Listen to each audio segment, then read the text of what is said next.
दोस्तों, स्वागत है आपके इस बहुत ही खास वीडियो में जिसमें हम आज आपको पढ़ाएंगे प्रोबेबिलिटी। ओके, प्रायिकता यानी कि कोई भी काम होगा या नहीं होगा उसकी प्रिडिक्शन करना। मतलब प्रोबेबिलिटी का यही मतलब यही होता है कि प्रिडिक्शन करना कि ये काम कितना परसेंट हो जाएगा, कितना परसेंट नहीं होगा। ओके, तो यही चीज़ हम इस चैप्टर में पढ़ेंगे। तो जैसा कि आप लोग पहले पढ़ के आ चुके हैं प्रोबेबिलिटी, तो 10 की प्रोबेबिलिटी में ज़्यादा वैसे कुछ खास है नहीं। 10 की प्रोबेबिलिटी में भी आपको कॉइन्स के बारे में पढ़ना है और कार्ड्स के बारे में पढ़ना है। जो कार्ड्स आप लोग देखते हैं ना, जो प्लेइंग कार्ड्स होते हैं, उसके बारे में आप लोगों को पढ़ना है। और बॉल्स के बारे में 3 या 4 प्रोबेबिलिटी के थिंग्स है जिनके ऊपर हम प्रोबेबिलिटी पूरी पढ़ेंगे। तो आइए कुछ बेसिक्स जान लेते हैं प्रोबेबिलिटी के। सबसे पहले जैसा कि आप लोग सभी लोग जानते हैं कि प्रोबेबिलिटी का सम जो होता है ना, यानी कि प्रोबेबिलिटी होने का और प्रोबेबिलिटी नहीं होने का जो सम होता है वो 1 होता है। यानी कि 1, सिर्फ 1, इनका जो सम होता है। आप जैसे मान लीजिए आप प्रोबेबिलिटी निकालते हैं, मान लीजिए जैसे आपके पास 8 बॉल्स है कुल मिला के। ओके, जिनमें से 2 रेड बॉल है, 3 ब्लू बॉल है और 5 ब्लैक बॉल है। ठीक है, ओके। तो आप तीनों की प्रोबेबिलिटी निकालेंगे तो रेड वाले की प्रोबेबिलिटी आ जाएगी 2/8, इसकी आ जाएगी 3/8, इसकी आ जाएगी 5/8। प्रोबेबिलिटी निकालने का फॉर्मूला होता है favourable outcomes upon total number of outcome. Okay, तो यहाँ पे फेवरेबल आउटकम हमें रेड का चाहिए, तो रेड के फेवरेबल आउटकम 2 हैं, टोटल आउटकम 8 दे रखा है, तो 2/8, ब्लू के 3/8 और ब्लैक के 5/8। आप इन तीनों को प्लस करेंगे, 2/8 प्लस 3/8 प्लस 5/8। तो आप लोग देख सकते हैं यहाँ पे 2 प्लस 3 प्लस 5 यानी कि 8/8। तो यहाँ से 1 आ जाएगा आंसर। यानी कि प्रोबेबिलिटी होने की और ना होने की कितनी संभावना होती है? 1। ओके, तो आप लोग ये फॉर्मूला नोट डाउन कर लीजिए कि प्रोबेबिलिटी होने की जो फॉर्मूला होता है, प्रोबेबिलिटी किसी की कितनी होगी, इसका फॉर्मूला हम कैसे निकालेंगे? प्रोबेबिलिटी, ये इसका होने का साइन है, ये प्रोबेबिलिटी होने का। तो प्रोबेबिलिटी होने का साइन ये होता है और favourable outcome upon total number of outcome, और ना होने का साइन ये होता है। साइन में बस थोड़ा सा अंतर है, ई के ऊपर हम बार लगा देते हैं। इसका मतलब प्रोबेबिलिटी ना होने की संभावना। ओके, तो 1 में से जितनी भी होने की संभावना है हम वो माइनस कर देंगे। आपकी जो प्रोबेबिलिटी होती है वो कभी भी 0 नहीं हो सकती। प्रोबेबिलिटी जो होती है वो ग्रेटर देन होती है किससे? ग्रेटर देन होती है प्रोबेबिलिटी और लेस देन होती है इक्वल टू 1। किसी की प्रोबेबिलिटी 1 भी हो सकती है, ऐसी बात नहीं है, लेकिन 1 से ज्यादा नहीं हो सकती और 0 से कम नहीं हो सकती। किसी चीज की प्रोबेबिलिटी यही होगी, इसके अंदर ही आएगी उसकी प्रोबेबिलिटी, इससे बाहर नहीं जा सकती। किसी भी कंडीशन की प्रोबेबिलिटी आप निकालेंगे तो इसके बाहर नहीं जाएगी आपकी प्रोबेबिलिटी। तो यहाँ पे हमने कुछ सवाल देखे, तो आइए सबसे पहले मैं आपको कार्ड्स के डिस्ट्रीब्यूशन बता देता हूं जो आप लोग कार्ड्स देखे होंगे आप लोगों ने। आइए देखते हैं, जैसे कि जो कार्ड्स होते हैं, तो प्लेइंग कार्ड्स होते हैं, तो कुल मिलाकर उनके अंदर 52 कार्ड्स होते हैं। 52 कार्ड्स और 3 जो जोकर के होते हैं वो अलग होते हैं, उनको हम नहीं गिनते इसमें। तो 52 कार्ड्स होते हैं, जिनमें से 26 जो होते हैं वो कैसे होते हैं? ब्लैक, और 26 जो होते हैं ब्लू, रेड। तो इन 26 के भी 2 पार्ट होते हैं। ओके, तो 26 यानी कि 13 के पार्ट हो जाते हैं।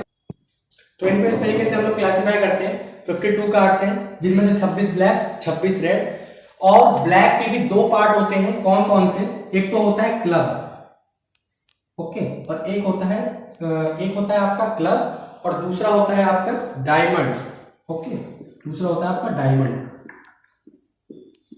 एक होता है क्लब, एक होता है डायमंड। तो क्लब का साइन कुछ इस तरीके से होता है और डायमंड का साइन कुछ इस तरीके से होता है। आपने कार्ड्स वैसे तो खेलना बुरी बात है, लेकिन पढ़ने के लिए हम केवल उनका इस्तेमाल करते हैं। और इनमें आता है हर्ट और स्पेड। जो हर्ट और स्पेड आता है, ठीक है, तो हर्ट और स्पेड बहुत ही ईजी है बनाना।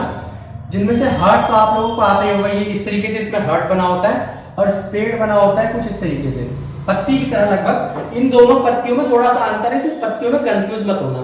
तो ये 4 साइन के होते हैं उनमें, जिनमें से इक्का तो सब में ही होता है, एस जिसे कहा जाता है एस।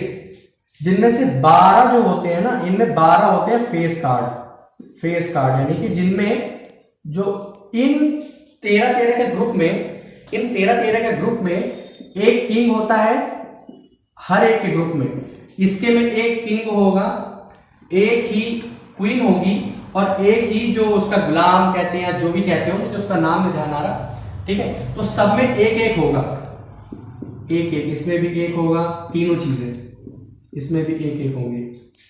ओके, तीनों में मतलब चारों में एक एक पार्ट होते हैं, किंग, क्वीन और जेड कहते हैं, मेरे को उसका ठीक से नाम नहीं ध्यान आ रहा मुझे, ठीक है। तो तीनों में एक एक होते हैं पार्ट। उसके बाद यानी कि जैसा कि आप लोगों ने देखा तो 3 हुए, तो सब में से बचे कितने कितने 11, जिनमें से एस जो होता है, एस भी सब में एक ही एक होता है। एस को हम फेस कार्ड में नहीं गिनते, तो 3 और 3 और 3, तो 3 के हिसाब से 12 हो गए, तो 12 हमारे फेस कार्ड्स होते हैं। ओके, फेस कार्ड्स ये था डिस्ट्रीब्यूशन। उसके बाद 1 से लेके 10 तक नंबर्स होते हैं और एक हमारा एक और एक्स्ट्रा कार्ड होता है, वो मैं बताऊंगा आपको। तो ये थे कार्ड डिस्ट्रीब्यूशन। अब थोड़ा सा कॉइन्स के बारे में देख लेते हैं। तो ये है, ये आप दो देख के घबराइए नहीं, ये एक ही सिक्के के दो पहलू हैं। ये एक ही सिक्का मानिए आप इन्हें, ये दो नहीं है, एक ही सिक्का मानिए आप इन्हें, ठीक है। तो एक सिक्के में 2 पार्ट्स होते हैं, एक हेड होता है, दूसरा टेल होता है। तो हेड और टेल यानी कि एक सिक्के के 2 पहलू होते हैं। आपने कहावत में सुनी होंगी, एक सिक्के के 2 पहलू होते हैं। तो अगर हम इसको उछालते हैं, जैसे इसके 2 फेस है, जितनी बार इसे उछाला जाएगा 2 फेस की उतनी बार पावर लगा दीजिएगा आप। मान लीजिए इसके 2 फेस है, मान लीजिए इसको 4 बार उछाला गया, 4 बार उछाला गया तो 2 की पावर 4 कितना हो जाएगा, 8 × 60। यानी कि जब हम इसको 4 बार उछालेंगे, एक ही सिक्के को 4 बार, तो इसके 16 आउटकम्स बनते हैं। कितने? 16 आउटकम्स। ओके, तो मैं अभी आपको बना के भी दिखाऊंगा आगे चल के कि कैसे बनते हैं इनके 16 आउटकम्स, ठीक है। तो 3 सिक्कों का एक साथ उछालिए, 4 सिक्कों को एक साथ उछालिए, या एक ही सिक्के को 4 बार उछालिए, एक ही सिक्के को 3 बार उछालिए। इन सबके आउटकम्स सेम होते हैं। मेरे कहने का मतलब है कि मान लीजिए ये एक सिक्का है, हमने इसको 3 बार उछाला, ओके, तो 2 की पावर 3 हम यहाँ पे भी लगाएंगे। और अगर मान लीजिए हमारे पास 3 सिक्के हैं, एक ही बार उछाला तीनों को एक साथ में, तभी भी हम इस पे 2 की पावर 3 ही लगाएंगे। ओके, सेम ऐसा ही 4 वाले के साथ भी है।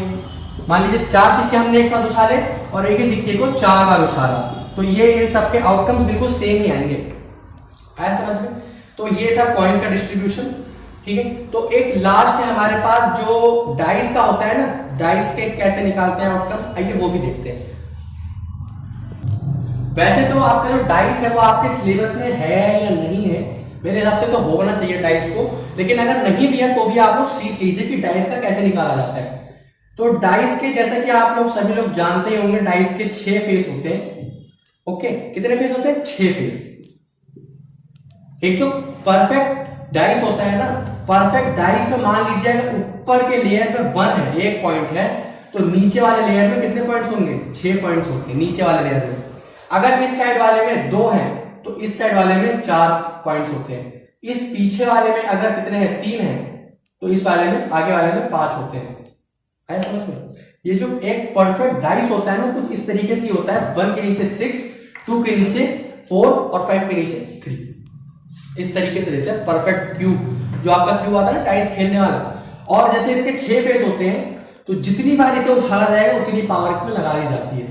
मान लीजिए आपने एक डाइस को 2 बार उछाला, कितनी बार? 2 बार उछाला। 2 बार उछालने का मतलब यानी कि उसमें 36 आउटकम्स बनेंगे। या 2 डाइस को एक साथ उछालो, फिर भी वही आंसर आना है आपका। तो डाइस वाइज मतलब बहुत ही इजी कॉन्सेप्ट है। तो इस वीडियो में के लिए फिलहाल इतना ही।